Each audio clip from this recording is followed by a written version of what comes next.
স্বাদে ভরা রসমঞ্জুরির ঘ্রাণ, চরাঞ্চলের ভুট্টা মরিচ, গাইবান্ধার প্রাণ। হ্যালো ভিউয়ার্স, কেমন আছেন সবাই? নতুন আরও একটি ভিডিওতে সবাইকে স্বাগত জানাই। আর আজকের এই ভিডিওতে আমরা জানার চেষ্টা করব গাইবান্ধার ইতিহাস ও ঐতিহ্য সম্পর্কে।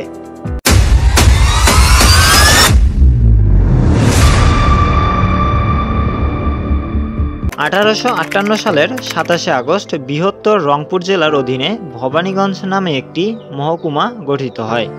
1875 সালে ভবানীগঞ্জ নদীগর্ভে বিলীন হলে মহকুমা সদর দপ্তর গাইবান্ধায় স্থানান্তরিত করা হয়। গাইবান্ধা জেলা হিসেবে প্রতিষ্ঠিত হয় 1984 সালের 15ই ফেব্রুয়ারি। 64টি জেলার মধ্যে গাইবান্ধার জেলা কোড 08। গাইবান্ধা জেলার নামটি যতটা ইন্টারেস্টিং, এর পিছনেও ঠিক ততটাই ইন্টারেস্টিং একটি গল্প লুকিয়ে আছে। আজ থেকে প্রায় 5200 বছর আগে বিরাট রাজার রাজধানী ছিল গাইবান্ধা জেলার গোবিন্দগঞ্জ থানায়। বিরাট রাজার প্রায় 60,000 গাভী ছিল। প্রায় ডাকাতরা এসে বিরাট রাজার গাভীগুলো লুট করে নিয়ে যেত। এ কারণে বিরাট রাজা এক বিশাল পতিত প্রান্তরে গোশালা স্থাপন করেন, যেখানে গাভীগুলোকে বেঁধে রাখা হতো। গাভী বেঁধে রাখার স্থানটির নাম হয় গাইবাধা, যা পর্যায়ক্রমে গাইবান্ধা নামে পরিবর্তিত হয়। 1971 সালে স্বাধীনতা যুদ্ধের সময় 11টি সেক্টরের মধ্যে গাইবান্ধা জেলা ছিল 6 নং সেক্টরের অধীনে। গাইবান্ধা জেলার মোট আয়তন 2179.27 বর্গ কিলোমিটার। রংপুর, শেরপুর, বগুড়া, জয়পুরহাট ও কুড়িগ্রাম দ্বারা গাইবান্ধার চারপাশ বেষ্টিত। 2011 সালের আদমশুমারি অনুযায়ী সেই সময় গাইবান্ধায় জনসংখ্যা ছিল 24,30,000। গাইবান্ধা জেলার অধীনে 7টি উপজেলা রয়েছে। এগুলো হলো গাইবান্ধা সদর, সাদুল্লাপুর, গোবিন্দগঞ্জ, সাঘাটা, ফুলছড়ি, সুন্দরগঞ্জ ও পলাশবাড়ী। গাইবান্ধা জেলায় থানা রয়েছে 7টি। জাতীয় সংসদে আসন সংখ্যা 5টি। গাইবান্ধা ঘাঘর নদীর তীরে অবস্থিত হলেও এর উপর দিয়ে বয়ে গেছে বেশ কিছু নদী। তার মধ্যে রয়েছে আলাই, ব্রহ্মপুত্র, তিস্তা, যমুনা ও করতোয়া। গাইবান্ধা জেলায় রয়েছে অসাধারণ কিছু ঐতিহাসিক ও দর্শনীয় স্থান।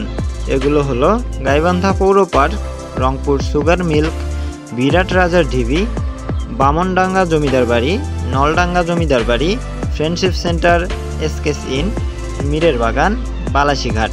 উক্ত জায়গাগুলো সম্পর্কে যদি আপনারা ভিডিও দেখতে চান, তাহলে অবশ্যই আমাদের ইউটিউব চ্যানেলের প্লেলিস্টটি একটু ভিজিট করে আসতে হবে, কেননা ইউটিউব চ্যানেলের প্লেলিস্টে গাইবান্ধা জেলার সকল জায়গাগুলো সুন্দরভাবে সাজিয়ে রাখা আছে আপনাদের জন্য। এছাড়াও দেশের অর্থনীতিতেও গাইবান্ধা জেলার রয়েছে দাপট। গাইবান্ধা জেলায় ভুট্টা ও মরিচ অত্যন্ত ভালো চাষ হয় এবং ভুট্টা ও মরিচের জন্য গাইবান্ধা জেলা যথেষ্ট পরিমাণে বিখ্যাত। এছাড়াও গাইবান্ধার আরও একটি বিখ্যাত খাবার হচ্ছে রসমঞ্জুরি, যার জন্য বলা হয় স্বাদে ভরা রসমঞ্জুরির ঘ্রাণ, চরাঞ্চলের ভুট্টা মরিচ, গাইবান্ধার প্রাণ। দেশের বিভিন্ন অঞ্চল থেকে যদি কেউ গাইবান্ধায় ঘুরতে আসে, তাহলে সে একটু হলেও রসমঞ্জুরির স্বাদ গ্রহণ করে থাকে। আর এটি পুরো দেশেই চমৎকারভাবে বিখ্যাত। এছাড়াও গাইবান্ধা জেলার ঐতিহ্য হিসেবে রয়েছে কিছু উল্লেখযোগ্য ব্যক্তিবর্গের নাম। তারা হলেন আবু হোসেন সরকার, যিনি ছিলেন পূর্ব পাকিস্তানের প্রাদেশিক সরকারের মুখ্যমন্ত্রী। এরপর ছিলেন শাহ আব্দুল হামিদ, যিনি স্বাধীন বাংলাদেশের প্রথম স্পিকার ছিলেন। এছাড়াও ছিলেন আখতারুল জামান ইলিয়াস, যিনি ছিলেন একজন সাহিত্যিক।